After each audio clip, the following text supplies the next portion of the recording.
Hi guys. So இந்த டாப்பிக்கில் உள்ள மாதிரி racism is not in India. Racism வந்து இந்தியாவில் கிடையாது. ஏன்னா இந்தியாவுக்குன்னு ஒரு தனித்தனியாக வெரைட்டி ஆஃப் ரேஸே கிடையாது. ஃபாரினை பொறுத்த வரைக்கும் நம்மெல்லாம் இந்தியன்ஸ், அவ்வளோதான். இந்தியா வந்து இன்னொன்று பேர் இருக்குது, என்னென்னா லேண்ட் ஆஃப் டைவர்சிட்டின்னு. ஸோ அதிலே உங்களுக்கு விளக்கம் தெரிஞ்சிருக்குன்னு நினைக்கிறேன். ஸோ இந்தியன்ஸ் வந்து இப்படி தான் இருப்பாங்க. லைக் சைனீஸை பார்த்தாலே உங்களுக்கு தெரியும் இல்லையா, இந்த மாதிரி இந்தியன்ஸை வந்து நம்மளால் சொல்லவே முடியாது. பாதி பேருக்கு நான் இப்போ என்ன சொல்கிறேன்னே கரெக்டாக புரிஞ்சிருக்காது ஆக்சுவலாக. என்னடா ரேசிசம் இல்லைன்ற, பட் கலரை வச்சு நம்ம டிஃப்ரென்ஸ் ஆகிறோன்ற அப்படின்னா என்னென்னு தெரியாமல் இருப்பீங்க நிறைய பேர். ஸோ ரேசிசம்ன்றது ஒரு ரேஸ், அதாவது ரேஸ்னால் ஒரு இனம். ஸோ நம்ம எல்லாம் ஒரே இனம், இந்தியன், அவ்வளோதான். ஸோ கலரிசம் தான் நம்ம ஊரில் இருக்குதுன்னு நான் சொல்ல வரேன். ஸோ கலரிசம்னா என்னென்னு பார்த்தீங்கன்னா, நீங்கள் நினைக்கிற மாதிரி இந்த கருப்பாக இருக்கிறவன், வெள்ளையாக இருக்கிறவன், மாநிறமாக இருக்கிறவன், ஸோ இதெல்லாம் வந்து கலரிசம்குள்ளே தான் வரும். ஸோ இந்தியாவில் வந்து ரேசிசம் கிடையாது, கலரிசம் தான் இருக்குது. நம்ம நிறைய பேருக்கு இதை பற்றி தெரியலனா கூட கலரிசமை பற்றி, பட் நம்ம வந்து நிறைய பேர் இதை ஃபேஸ் பண்ணியிருப்போம். ஸோ நீங்கள் நினைக்கலாம் நான் வந்து ஃபேஸே பண்ணதில்லை அப்படின்னு நீங்கள் நினச்சிங்கன்னா, எத்தனை பேர் வீட்டில் வெயில் அலைஞ்சு லாண்டு வரப்போ கருத்து போயிட்டான் அப்படின்னு சொல்லியிருப்பாங்க. ஸோ பொண்ணு பார்க்குறப்ப எத்தனை பேர் வீட்டில் வெள்ளையாக இருக்கிற பொண்ணு தான், பொண்ணு வெள்ளையாக இருக்குது, ஸோ வெள்ளையாக இல்லை, மாநிறமாக தான் இருக்குது. ஸோ அப்படிலாம் வந்து எத்தனை பேர் வீட்டில் பார்த்துருக்காங்க. ஸோ இதுவே வந்து ஒரு கலரிசம் தான். ஸோ நம்ம ஊரில் கலரிசம் இருக்குது. நம்ம ஊரில் ஒரு கெட்ட பழக்கம் இருக்குது, அதாவது எல்லாருமே ஃபேர் ஸ்கின் ஆகணும்னு நினைக்கிறது. ஸோ அது ஃபேர் ஸ்கின்னு கூட நான் வந்து எனக்கு சொல்ல தோணல ஆக்சுவலாக. ஃபேர் ஸ்கின்னா அது என்ன, அந்த ஸ்கின் மட்டும்தான் ஃபேராக இருக்குமா? ஸோ நம்ம ஊரில் நிறைய பேருக்கு வந்து எப்படின்னா ஃபேர் ஸ்கின் ஆகணுன்றது, அதாவது அந்த கான்செப்ட் லைட் ஸ்கின் ஆகணுன்றது, அது வந்து ஏன்னு பார்த்தீங்கன்னா, நம்ம ஊரில் சின்ன பிள்ளையிலே வந்து புக்ஸாக இருக்கட்டும், ஆடாக இருக்கட்டும், இப்போ ஏதாவது ஒரு காஸ்மெட்டிக் ஆட்லாம் பார்த்தீங்கன்னா ஒரு டஸ்கியாக இல்லைனா ஒரு டார்க் ஸ்கின்னாக இருக்கும் ஒரு பொண்ணு இல்லைனா ஒரு பையன். ஸோ அவன் வந்து ஒரு க்ரீமை தேய்ப்பான், அவன் பார்த்திங்கன்னா பளபளன்னு மாறிடுவான். இதெல்லாம் வந்து நம்ம மென்டாலிட்டியில் வந்து நல்லா பதிஞ்சிட்டு. ஸோ ஃபேர் ஸ்கின்னு சொல்கிற லைட் ஸ்கின்னு அதுதான் வந்து பியூட்டி, அண்டு டார்க் ஸ்கின் வந்து கொஞ்சம் அக்லியாக இருக்கும் அப்படின்றது நம்ம புக்ஸ்லேயும் இருக்கட்டும், இல்லைனா நம்ம பார்க்குற ஆடு, இல்லைனா வீட்டில் சொல்கிற விதம், இதெல்லாம் வச்சு நம்ம சைல்ட்ஹுட்லேருந்து நம்ம வந்து இதில் பாதிப்பு அடைஞ்சிட்டு தான் இருக்கிறோம். ஸோ பார்த்தீங்கன்னா நார்த் இந்தியன்ஸ் வந்து லைட் ஸ்கின்னாக இருப்பாங்க, லைக் எல்லோயிஷ் ஒயிட்டாக இருப்பாங்க. ஸோ இல்லைனா பெய்ஜ் கலர்னுபாங்க, பெய்ஜ் BEIG, லைட் ஸ்கின்னு தான். அதே இது சவுத் சைடில் பார்த்தீங்கன்னா கொஞ்சம் டார்க் ஸ்கின்னாக தான் இருப்பாங்க. அப்போலேருந்தே வந்து இந்த கலரிசம் இருந்திருக்குன்னு சொல்கிறேன். இந்தியன் மென்டாலிட்டி வந்து சொல்கிறேன் நார்மலாக. இது என்னடா புது பொருளியா இருக்குது.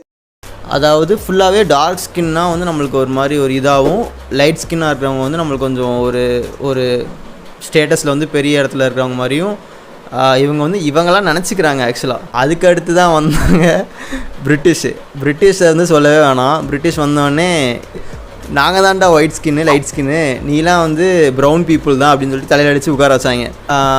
அதுதான் நான் சொல்கிறேன். இப்போ ஈவன் நீங்கள் ஹிந்தி படத்தை எடுத்து பார்த்தீங்கன்னா கூட, தமிழ் படத்தில் கூட ஒரு மாதிரி டஸ்கியான ஹீரோயின்ஸ் கொஞ்சம் பேர் இடையில வந்துட்டு போன மாதிரி இருக்குது. சூப்பர் ஸ்டார் ரஜினிகாந்தே பிளாக் தான். ஸோ அந்த மாதிரி ரொம்ப டார்க் ஸ்கின்னாக, பிளாக் ஸ்கின்னாக, டார்க் ப்ரௌனாக அந்த மாதிரி இருக்கிறவங்க வந்து நிறைய பேர் நம்ம ஊர்லேயே ஹீரோஸாக இருக்காங்க. இந்த மாதிரி நார்த் இந்தியன் ஆக்ட்ரஸ், பாலிவுட் ஆக்டர்லாம் பார்த்திங்கன்னா யாருமே இருக்க மாட்டாங்க. எல்லாருமே வந்து ஒரு மாதிரி லைட் ஸ்கின்னாக தான் இருப்பாங்க. ஸோ ஹிந்திக்காரங்க மட்டும் சொல்லலை, இந்தியன்ஸ் ஃபுல்லாகவே பார்த்தீங்கன்னா தமிழ்நாட்டில் கூட எத்தனை சீரியலில் வந்து டஸ்கியான பொண்ணுங்க நடிக்கிறாங்க. ஸோ அதுவுமே கிடையாது. சரி, இப்போ இப்படி வச்சுக்கோமா, சிவப்பா இருக்கிறதுனால என்னென்ன அட்வான்டேஜஸ் உங்களுக்கு கிடைச்சு? நிறைய கிடைக்கும் சார். என்ன அதான் நிறையனா என்ன கிடைச்சிருக்கு? ஸ்கூல் டைம்ஸில் வந்து வெல்கம் கேர்ல வர சொன்னாங்க. அப்போ வந்து எல்லாமே ஏஞ்சிட்டு போனாங்க, நாளாக போகல, உட்காந்து இருந்தேன். இப்போ எச்சமே வந்து வெளியே இருக்கவங்க பார்த்து நீ வாமா அப்படி சொல்லி கூட்டு போனாங்க. பசங்களோட பொண்ணுங்க தான் இதில் அதிகமாக பாதிக்கப்படுறாங்க கலரிசமில். எனக்கு என்ன ஆச்சரியம்னு பார்த்தீங்கன்னா, தெருக்கு தெரு 10 ஃபெமினிஸ்ட் இருக்காங்க. ஸோ அதில் ஒருத்தர் கூட அதை பற்றி பேச தோணலன்னு எனக்கு சத்தியமாக தெரில.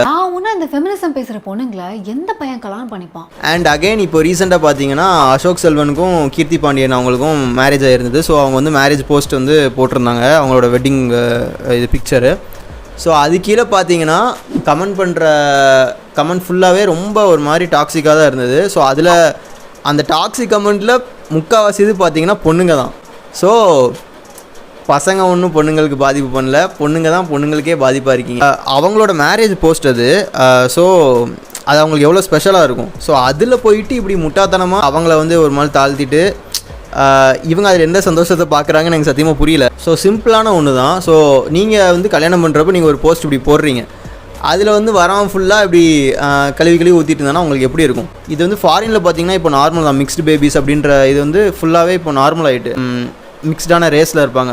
ஸோ லைக் பிளாக் ஃபாதராக இருந்தால் ஒயிட் மதராக இருப்பாங்க. ஸோ அந்த மாதிரி மிக்ஸ்டு பேபிஸ் வந்து ஃபாரின்லேயே இப்போ ரொம்ப காமன் ஆகிட்டு. ஸோ இங்கே வந்து இவங்க இப்படி லைட் ஸ்கின்னாக இருக்கிறவங்க வந்து இப்படி டார்க் ஸ்கின்னான இருக்கிற ஒரு பொண்ணை கல்யாணம் பண்ணக்கூடாது அப்படின்றது என்ன கான்செப்ட்னே புரியல.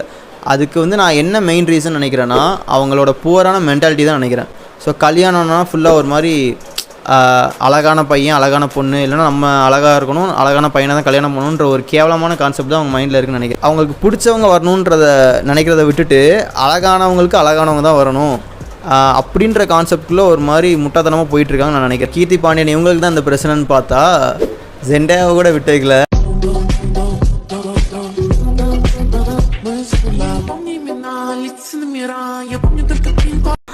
அவங்க கான்செப்ட் என்னென்னா டஸ்கியாக இருக்குது இந்த பொண்ணு, இந்த பொண்ணுலாம் வந்து ஹாலிவுட் லெவலில் இவ்வளோ பெரிய ஆளாக இருக்குது. ஸோ எங்கள் ஊர் பொண்ணுங்க பாருங்கள் எவ்வளோ லைட் ஸ்கின்னாக இருக்காங்க, ஆனால் நார்மலாக இருக்கிற பொண்ணு இப்படி அழகாக இருக்குது அப்படின்ற முட்டாத்தனமான கான்செப்ட் தான். நல்லா நடித்து வேறு லெவலில் ஒரு ஆக்டிங்கை பெர்ஃபார்ம் பண்ணி அது அந்த பொசிஷனில் இருக்குது. அதெல்லாம் இவங்களுக்கு அறிவில் இருக்குமா இல்லைன்னு தெரியல.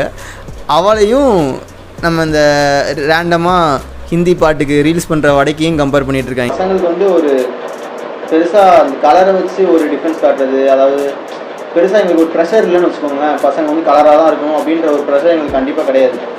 பட் பொண்ணுங்களுக்கு இருக்கா இல்லை அப்படின்னு கேட்டிங்கன்னா 100% இருக்குது. அது பசங்களால் இல்லை, பொண்ணுங்களால தான் பொண்ணுங்களுக்கே பிரச்சனை இருக்குது. என்னோட ஃப்ரெண்ட் ரொம்ப கலர் கம்மி தான்.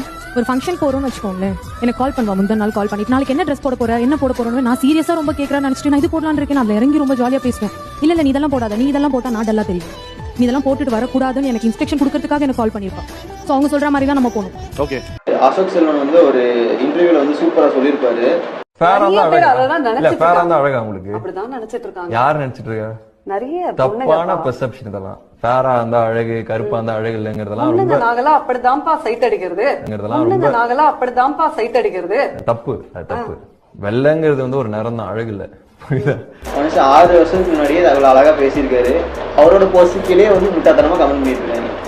இந்த ஆங்கர் கூட பார்த்தீங்கன்னா முட்டாத்தனமாக தான் பேசும். அந்த மாதிரி காஸ்மெட்டிக்ஸ் வச்சுருக்காங்களா, அவங்களாம் மெயினான ஆள் யாருன்னு பார்த்தீங்கன்னா ஃபாரினர்ஸாக தான் இருப்பாங்க. வந்து இதில் காமெடியான மேட்ரு என்னன்னு பார்த்தீங்கன்னா அவன் வந்து நம்மளை வந்து இப்படி வெள்ளையாகுங்க, லைட் ஸ்கின்னாக மாறுங்க அப்படின்னு சொல்லிட்டு அவன் அங்கே பீச்சில் வந்து டேன் ஆகிறதுக்காக படுத்திருப்பான். இதுக்காக நம்மளாம் வந்து இப்படி ப்ராடக்ட்லாம் தேவையில்லாமல் விற்று ஸ்கின்னை வந்து வெள்ளையாக்குங்க அப்படின்னு வந்து அவனை கூட சொல்லுவான். அதாவது அந்த கருப்பாக இருக்கிற பொண்ணு அவங்க வந்து எவ்வளோ இது ஃபேஸ் பண்ணுறாங்கன்றது அவங்ககிட்ட போய் கேட்டால் தான் தெரியும். இந்த சொசைட்டி வந்து அவங்கள வந்து ஒரு அப்பியரன்ஸை வச்சு அவங்கள வந்து ஒரு டார்கெட் பண்ணுற மாதிரி எனக்கு தெரியுது. அதுக்கு வந்து ஃபெமினிஸ்ட் ஆகிய புரட்சி பெண்கள் தான் வந்து குரல் கொடுத்து ஆகணும். நீங்களே யோசிச்சு பாருங்கள், ஸ்கின் கலர் மட்டும்தான் உங்களுக்கு பிரச்சனையானு யோசிச்சு பாருங்கள். கண்டிப்பாக இருக்காது. நீங்கள் நிறைய இது பண்ணணும்னு நினைப்பீங்க. ஸோ அது பண்ண விடாமல் இருக்கிறதுக்கு வேணால் ஸ்கின் கலர் நீங்கள் பிரச்சனைன்னு நினச்சிட்ருப்பீங்க. ஸோ நீங்கள் பண்ண விடாமல் இருக்குன்னு நினைக்கிறீங்களா, அது எல்லாத்தையும் தூக்கி போட்டு நீங்கள் என்ன நினைக்கிறீங்களோ அது பண்ணிடுங்க. பண்ணி முடிச்சுட்டு நீங்கள் திரும்பி பார்த்தீங்கன்னா ஸ்கின் கலர் வந்து அதுக்கு அவசியமே இருந்திருக்கு. உடம்பை வச்சு உங்களால் ஒன்றுமே எழுத முடியல. அந்த சில பேர் என்னை எப்பவுமே என்னோட உடம்பை வச்சு நீங்கள் ஒரு தனிப்பட்ட மனிதனை அவங்களோட உருவத்தை விமர்சனம் பண்ணுறது ரொம்ப தப்பு. என்னால் எடுத்துக்க முடியும், நிறைய பேரால் எடுத்துக்க முடியாது. ஸோ அதை நான் இங்கே ஒரு ரிக்வெஸ்ட்டாக வைக்கிறேன். ஸோ பர்சனலாக யாரையும் ஹர்ட் பண்ண வேணாம். அதையும் மீறி உங்களை யாராவது பண்ண விடாமல் ஸ்கின் கலரை வச்சு டார்கெட் பண்ணுறாங்க, குத்துறாங்கன்னு பார்த்தீங்கன்னா அவங்களுக்கு ஒரே குத்தா அவங்களோட பாடி ஷேமிங் ஏதாவது பண்ணி விட்டு வந்துடுங்க. லைக் யாருமே இந்த உலகத்தில் பெர்ஃபெக்ட் இல்லை இல்லையா. லைக் அவங்க வந்து லைட் ஸ்கின்னாக இருந்தாலும் தொப்பை வச்சுருக்கலாம். ஸோ தொப்பைன்னு கூப்பிட்ருங்க. ஸோ சில பேருக்கு எல்லாமே பெர்ஃபெக்டாக இருக்கும், பார்த்தா மண்டையில் முடி இருக்காது. ஸோ சொட்டன்னு சொல்லுங்கள். உங்களை யாராவது ஏதாவது பாடி ஷேமிங் பண்ணால் திருப்பி அவனை பண்ணுங்கள். அப்போ தான் அவனுக்கு வந்து நீங்கள் எப்படி ஃபீல் பண்ணுறீங்கன்றது புரியும். இந்த விக்ரம் படத்தில் வருவார்ல குட்டியா, லில்லி புட்டு மாதிரி, மினி கோட்டர் மாதிரி.